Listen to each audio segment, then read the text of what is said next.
It's another Raw video from your favorite YouTube scout, Draftrawthentic.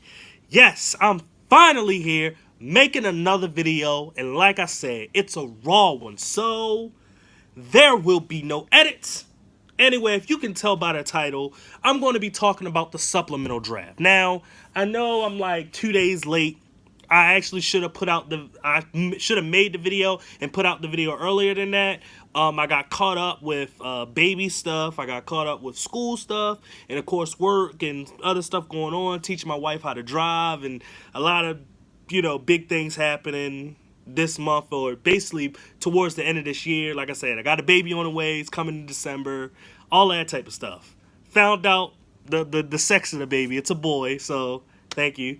Congratulations to me. But anyway, that's why the video is coming out late, and I didn't do it as quickly as I should have. Also, I did not look at tape of the two guys that were drafted at first. I've seen the tape now. I've got it, but I hadn't really gotten to it yet. Even though I had it saved, and I just didn't click on it. So anyway, in the third round of the supplemental draft, the New York Giants selected Sam Beal. Now, Sam Beal. He's solid in man coverage, needs some work in zone coverage. But the biggest thing that I was just kind of like, was his tackling ability. I wouldn't say he was the worst tackler in terms of cornerbacks that I've seen in this draft, but it was pretty bad. And, to be a corner in this league, I mean, tackling is not the biggest thing. If you're exceptional in coverage, then, I take tackling out the way. I'm like, all right, it's not that big of a deal. I don't care about if a guy can tackle. Like a free safety. If a free safety can't tackle, I don't give a crap. But that has to be like, he has to be able to cover deep range. If he can't cover deep range, then him not being able to tackle is just like, whoa, no, we're not doing this. And the same thing with Sam Beal as a corner. He's okay in coverage. He's got the feet, he's got the hips, but I think that sometimes he lacks instincts, and his man cover skills. When it comes to those instincts, sometimes, breaking on the ball, some of those, you want to see it a little bit more consistently, which is, maybe a big reason why, obviously, he wasn't, one of these guys that was going to get picked higher in the supplemental draft. He got chosen in the third round. That's still, to me, it's pretty high to choose someone in a supplemental draft. But if you feel as though that player you can groom him into being something great, then I can see it. I can tell by what I've seen on tape, and then hearing about the numbers that he's been able to put up in terms of just workout numbers. It's been pretty darn good. Also, the size is there. So you got the size, you got the speed, you got the different things that you want to see in a prospect, in a project type of prospect. And of course, the New York Giants could use another corner, especially because of Eli Apple. I can say this, I wasn't the biggest fan of Eli Apple. I know he had a pretty good rookie season, and then other stuff started to happen the second season. So we'll see if he can still be a good type of corner. But I wasn't a huge fan of him.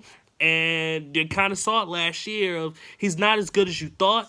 And now we're looking at him down the road. We don't know where he's gonna go. But choosing Sam Beal in the supplemental draft, to me, that's really, really huge, because what that tells me is that they're not too trusting of Eli Apple, because they were willing to spend a higher round pick, like a third round pick, for a cornerback. And just getting a player in the supplemental draft period, to me, you're expecting that player to be able to play. It's not a supplemental draft pick. It's not something where it's like an undrafted free agent or a late round guy where you're not going to put too much stock in. A supplemental draft pick, to me, no matter where you pick them in a way, you're putting stock into the player. You believe that this player can actually become something special, at least for your team. So it is what it is. But that's what I think about Sam Beal. I still think it's a solid pick, but I don't think it's a great pick. But like I said, I can say this, that he is a height, weight, speed specimen that has a certain skill set that I think that the New York Giants are fond of, and that's the reason why they picked him. With the next supplemental draft pick, picked in the 6th round by the Redskins, and that was Adonis Alexander. Now, Adonis Alexander, kind of opposite of Sam Beal. Now, I thought Adonis was a little bit better as a man cover guy and in zone. I thought he had solid feet. I thought his hips were a little bit tight, which made me to believe that he should probably think about a switch to the safety position. When I see a corner, when you trust a corner on corner blitzes, to me that tells me that guy kind of should have an ability to kind of be a safety. Just, he has that aggressiveness to him or whatever. Sometimes it shows me that there's a certain type of aggressiveness. And that's not the biggest reason why I say he should be a safety. It's kind of the hips a little tight in the hips. But his ball skills was what kind of separated for me. I think he has better ball skills than the pick that he was drafted from. Now, I believe, both these players, I didn't read a whole bunch about them in terms of why they were supplemental draft pick type of dudes, but I think I remember reading something about Adonis. Some off the field concerns with him. I'm not sure about Sam Beal, but definitely Adonis. And testing numbers, he actually didn't test well neither. So dropping all the way down to the 6 it kind of still made sense. I think that he probably would have gone a little bit higher if his numbers weren't that bad, but then it kind of really puts forth that mindset of this guy should probably make the switch to safety. I don't know. But going to the Redskins, I think, is a very good situation for him.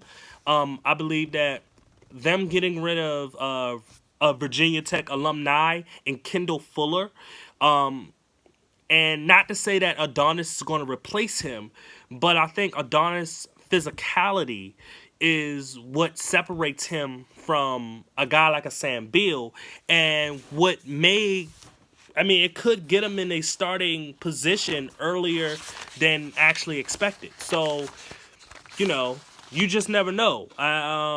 Looking at the Redskins and who they picked, they actually chose another, and I thought they did, one of my favorite corners from this draft from Virginia Tech in the 7th round, and Greg Stroman. So you're getting a player that knows the system, but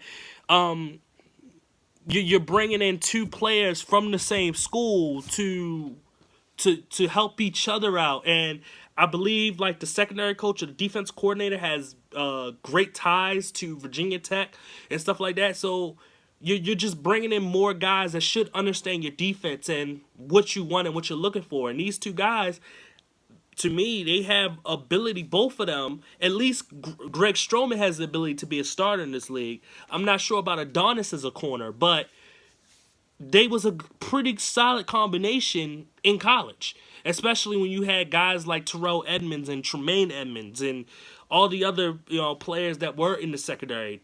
I think the year before it was Chuck Clark. I don't know. Yeah, it was Chuck Clark was in there the year before or something like that or whatever. But you have a lot of guys that that are in this. You have a lot of these corners that that will be familiar with the system to be run. So that's what I feel about it. I just wanted to give my thoughts about the supplemental draft. When it came to those 2 guys, I know that there was a 3rd guy expected to be drafted and he didn't. He signed with the Jets. It is what it is. I'm not going to talk about him because he didn't get drafted in the supplemental draft. To me, that's just an undrafted free agent.